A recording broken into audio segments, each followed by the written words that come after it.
छात्रों, सुप्रभात।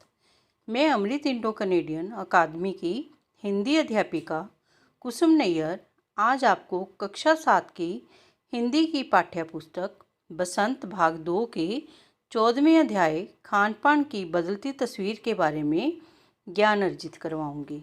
यह एक निबंध है और इस निबंध को जिसने लिखा है उनका नाम है प्रयाग शुक्ल जी। छात्रों, जैसा कि अध्याय के नाम से ही ज्ञात है कि ये अध्याय खाने के विषय पर है।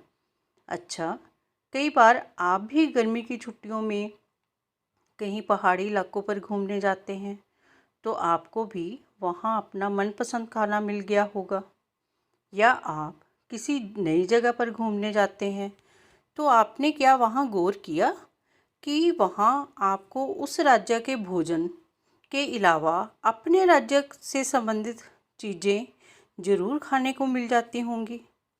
इससे ज्ञात होता है कि एक राज्य का खाना दूसरे राज्य में मिल जाना एक आम सी बात हो गई है।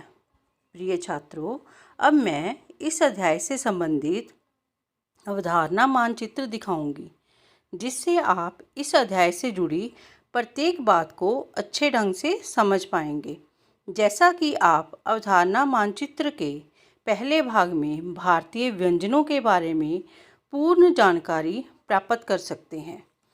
छात्रों, अगर आप दक्षिण भारत में घूमने जाते हैं तो वहाँ आपको दक्षिण भारत से संबंधित वस्तुएं जैसे इडली, डोसा, वड़ा, सांबर, रसम, ढोकला गाठिया, पाव भाजी आदि तो मिलेंगी ही, पर वहाँ आपको उत्तर भारत का खाना जैसे छोले कुलचे, सब्जियाँ, दालें, साग, पराठे आदि भी मिल जाएंगे। जैसा कि इस अध्याय में लेखक ने बताया है कि पिछले 10-15 वर्षों में हमारी खान पान की संस्कृति में बड़ा बदलाव आया है। जैसे कि उत्तर भारत की जो ढाबा संस्कृति है वह अब पूरे भारत में फैल चुकी है, अर्थात एक प्रदेश का खाना दूसरे प्रदेश में आसानी से मिल जाता है। इसके बावजूद किसी एक प्रदेश की जो प्रसिद्ध खाने की चीज़ें हैं जैसे गुजरात का ढोकला गाठिया, मुंबई की पाव भाजी, दिल्ली के छोले कुलचे, मथुरा के पेड़े, आगरा का पेठा, पंजाब का सरसों का साग और मक्की की रोटी और बंगाल के रसगुल्ले आदि, आजकल ये चीज़ें हर जगह मिलने के कारण सबको सुविधा हो जाती है और किसी एक ही प्रदेश में दूसरे प्रदेशों की सारी खाने की वस्तुएं मिलने के कारण मिश्रित खाद्य संस्कृति विकसित हो रही है।